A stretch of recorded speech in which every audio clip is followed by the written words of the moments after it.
Good evening, it's 8 o'clock. The top headlines tonight. Well, the world's richest man, Elon Musk, is all set to buy Twitter. His best and final offer of $43 to $46 billion, say reports. The sale could happen as early as today. Elon Musk and the Twitter board negotiated through Sunday night. But how will Musk actually transform Twitter? Will it see the return of ex-President Donald Trump? After Shanghai, now Beijing testing millions for COVID. Beijing districts begin to shut down. Over 40 cases reported in the city of millions. Global stocks, meanwhile, are tumbling over China's COVID shutdown. Indian markets also hit by the China COVID effect. India's Gautam Adani is now the world's fifth richest man. Gautam Adani replaces Warren Buffett as the fifth richest man internationally, according to Forbes.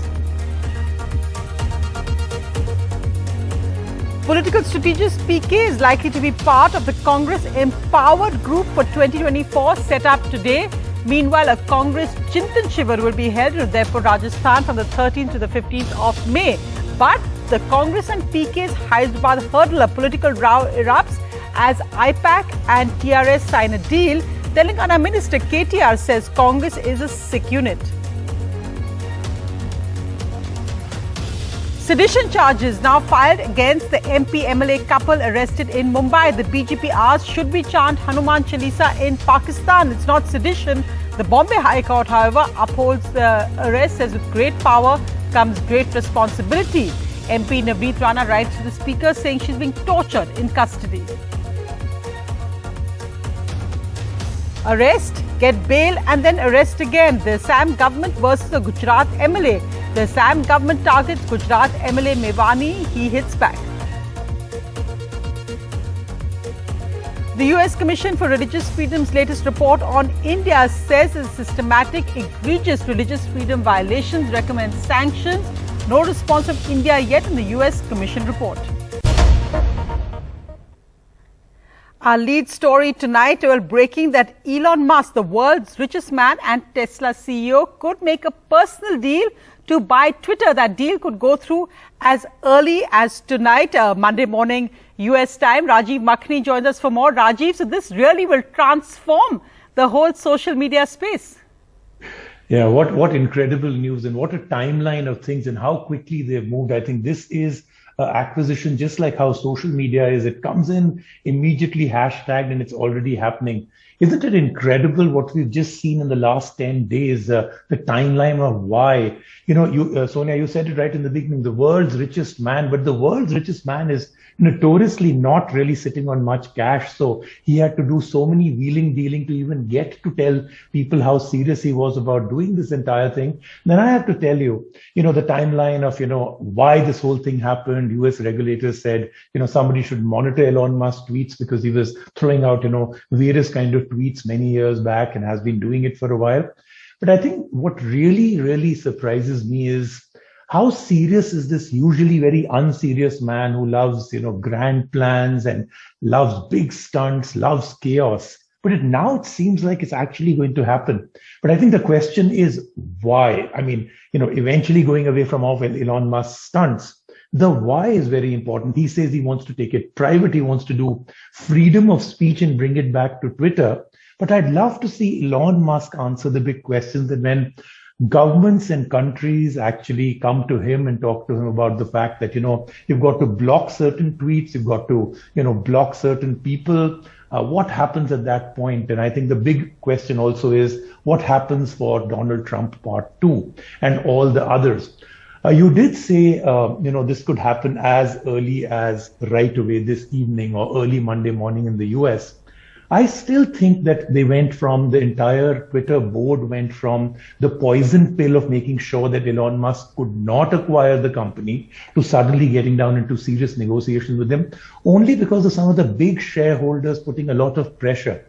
So my opinion still is that this is not a done deal. Right. I think this is them kind of going with the fact that they've got to sit down with him and show their seriousness.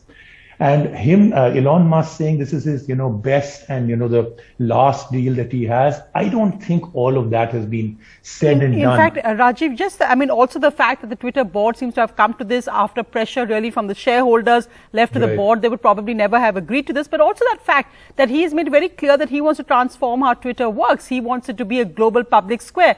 And those points, that the fact given that Twitter is now a place where political leaders use it, in India especially, many concerns raised about inciting hatred, about giving, communal speech free run. How exactly is this going to reconcile with the fact that the decisions will be taken finally then by a private individual?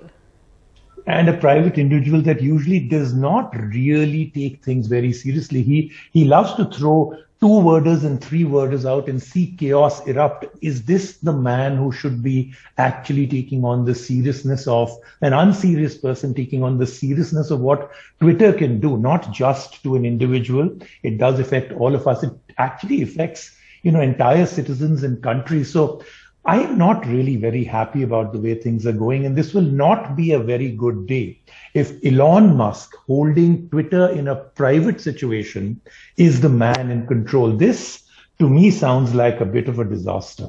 Well, we should ask Bill Gates about that as well, considering the tweets Elon Musk had against him yesterday. But sure, exactly. Private ownership, will it be a public square? Will it be about private scores being settled also? So lots of larger regulatory issues coming up. But let's see how that unfolds. Thanks so much, Rajiv, for joining us Sonia. tonight. One thing to think about, you said could happen within a few hours. You could also see Donald Trump back on Twitter within a few days if things go the way people are predicting. So not really the best of things to happen to Twitter at all. Right. Rajiv, thanks so much for joining me. And what about Parag Agarwal, Indian origin CEO as well, in charge? So some sleepless nights, I'm sure, were for him on Sunday night. Thanks, Rajiv, for joining us. We're talking about the world's richest men. So Elon Musk, of course, the world's richest man. But now an Indian, Gautam Adani, has overtaken Warren Buffett, and Gautam Adani is now the world's 5th richest man. Today, his value is $123.7 billion. That's up 144.9%. Just look really at the figures, how it's gone. Last year, he was at $50.5 billion. And 2 years ago, Gautam Adani's wealth was at $8.9 billion. Just look at how fast that escalation has been. This source, of course, from Forbes.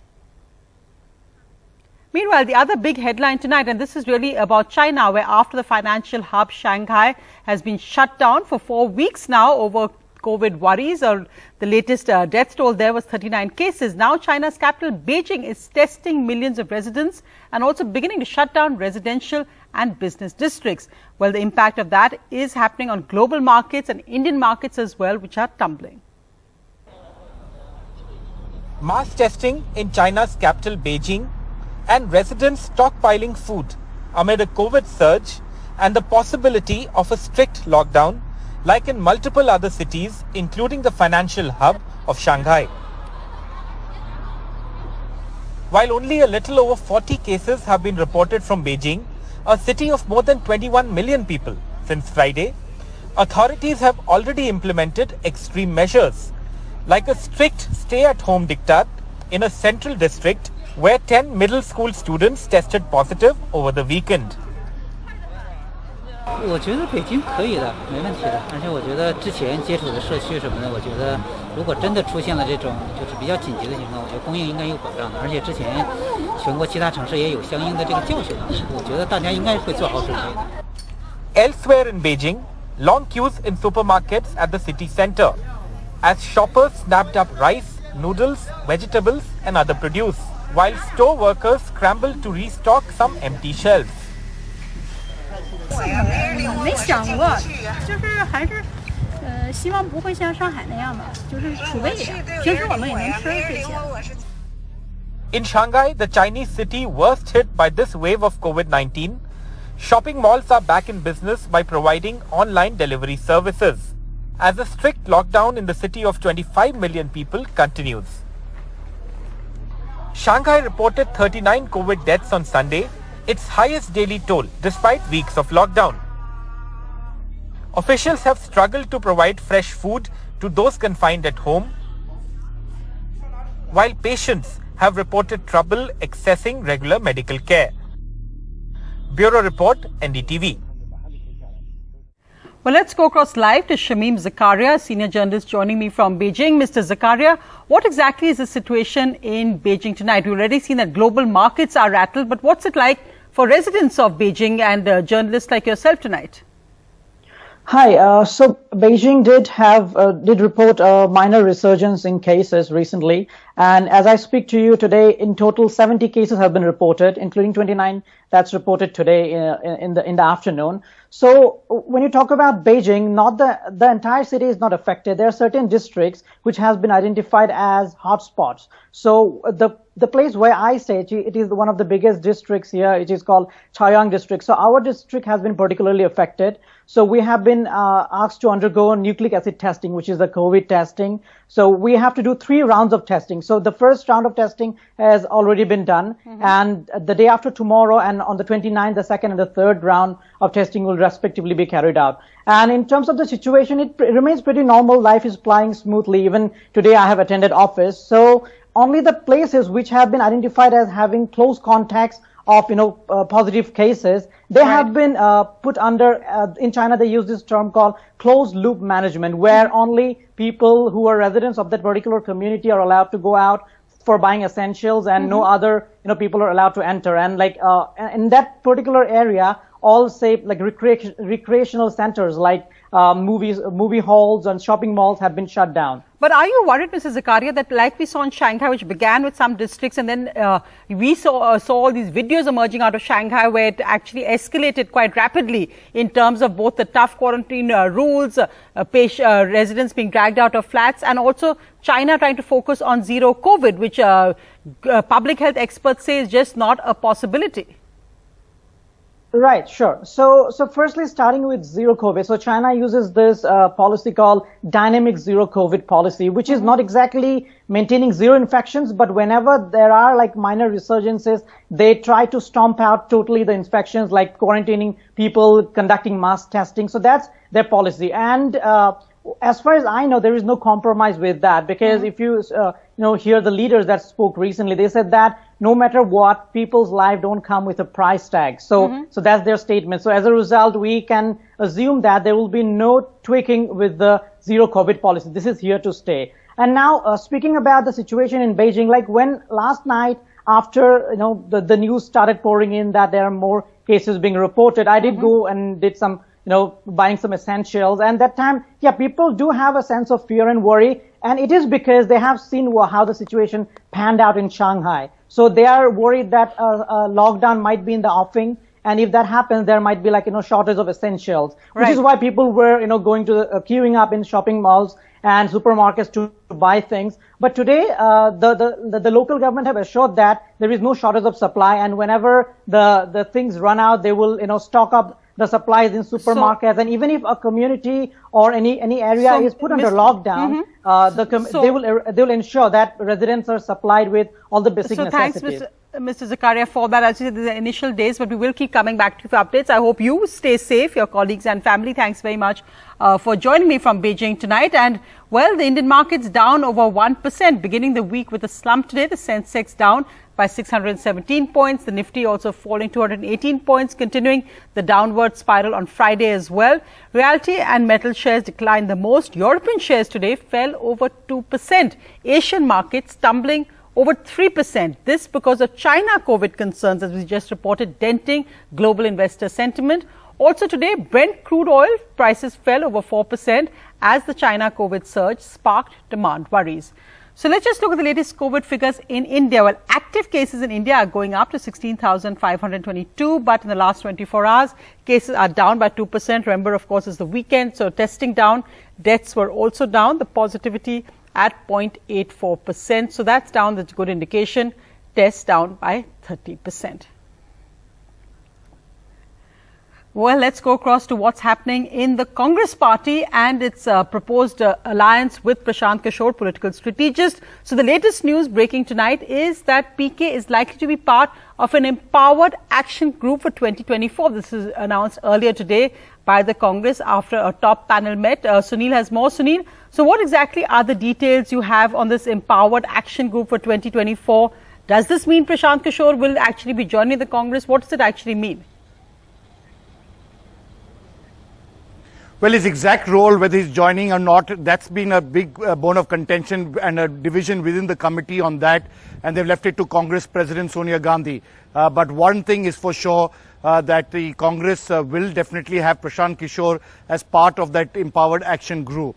In terms of the report, they've agreed with Prashant Kishor's proposals about a new face for the Congress, a new look, call it a new ad campaign, and they also agree that a revamp in the organization and in the structure is required if the Congress has to meet the challenges of 2024. So in that backdrop, there is a broad consensus, but we'll have to wait for that final meeting between Congress President Sonia Gandhi and Prashant Kishor about what exactly his role will be, whether he'll be part of it or he'll be supporting from outside. But what we have been made to understand is that he will definitely be part of the Congress structure. So that 9-member committee which met today, Sunil, which of course included Priyanka Gandhi Vadra and several others headed by P. Chidambaram, what exactly was the consensus in that? You said Sonia Gandhi will finally take the call, because there does still seem to be quite a major division within the party on PK and him joining, especially after his IPAC. Though of course he said he's not part of IPAC, but he went and spent the weekend with KCR, the Telangana Chief Minister, political rival of the Congress in Telangana. And will that be a hurdle? Well, there are definitely misgivings, and I think that has already been answered by the Congress party and Prashant Kishor partly, because Prashant Kishor says that he has nothing more to do with IPAC and he clearly wants a national role, and that's the reason from Mamata Banerjee or for that matter Nitish Kumar or MK Stalin, he now wants to play a pan-India role, and that's an opportunity that he will get by being part of the entire Congress restructuring exercise. Having said that, the Congress is quite clear that he needs to dissociate himself from any other political party if he has to be part of the Empowered Action Group.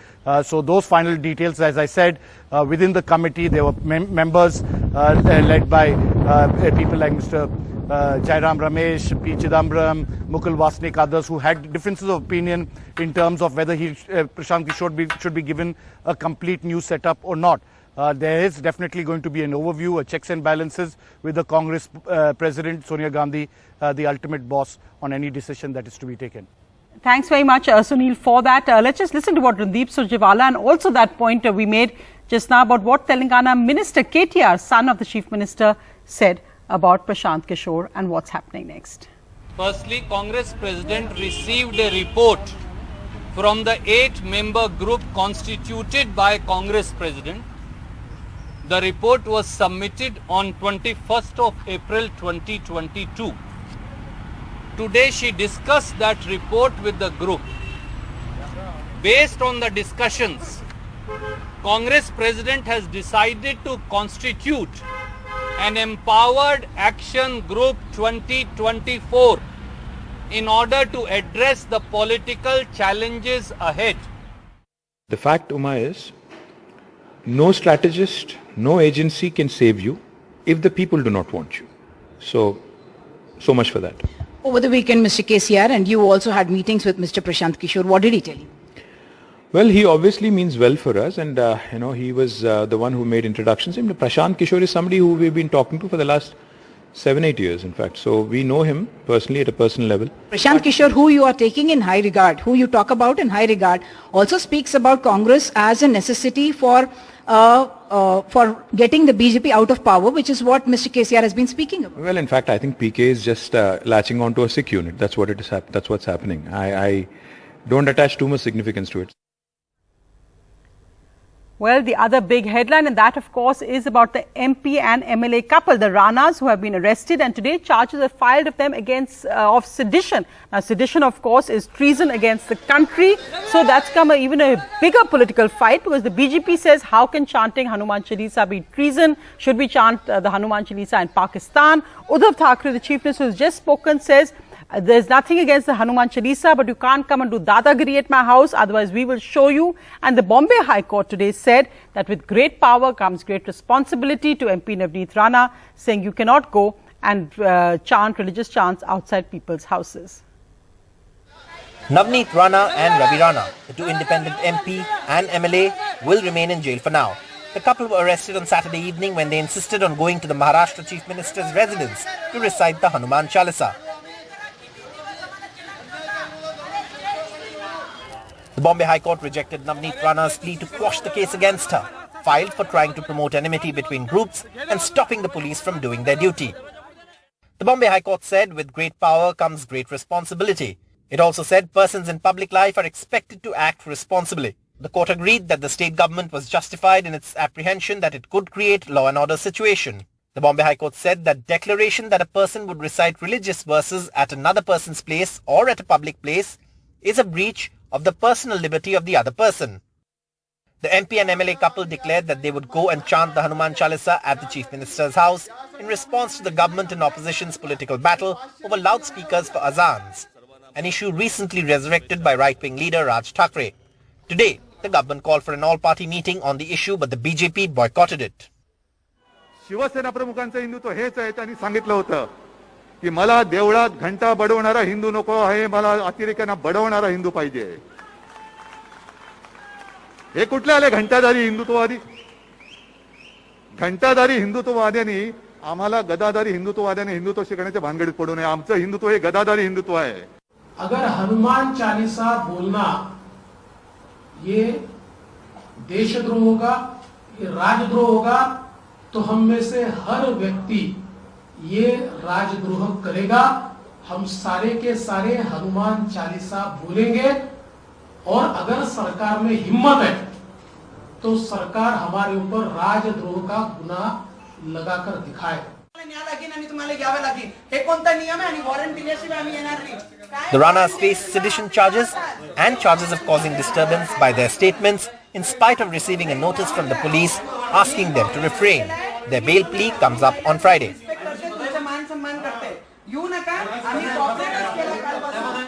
The BJP's target is the Shiv Sena, as it looks to dilute the Sena's Hindutva credentials ahead of the all-important BMC elections in the city. But it hasn't had much success in that area so far and hasn't been able to topple the Sena-led government in the state either. The Sena says its Hindutva needs no certificate from the BJP, but as the elections draw closer, one can expect a high-pitched Sena versus BJP battle in the days to come. In Mumbai, with camera person Sanjay Mandal, Saurabh Gupta, NDTV. And Gujarat MLA Jignesh Mevani is also in an Assam jail after he was granted bail by a court in Assam in a case relating to tweets against the Prime Minister Narendra Modi. But as soon as he got bail from a court, he was re-arrested in another case by the Assam police. In this case, he is apparently accused of violence against an official, against a public servant, but details are not clear. His lawyer says that this is just being done to target Jignesh Mevani, who is an independent MLA from Gujarat, backed by the Congress party. Well, our other big headline tonight, Prime Minister Modi today met with the European Union Commission President. They both met and spoke at the Raisina dialogue. Amongst the issues discussed were, of course, the Russia-Ukraine war.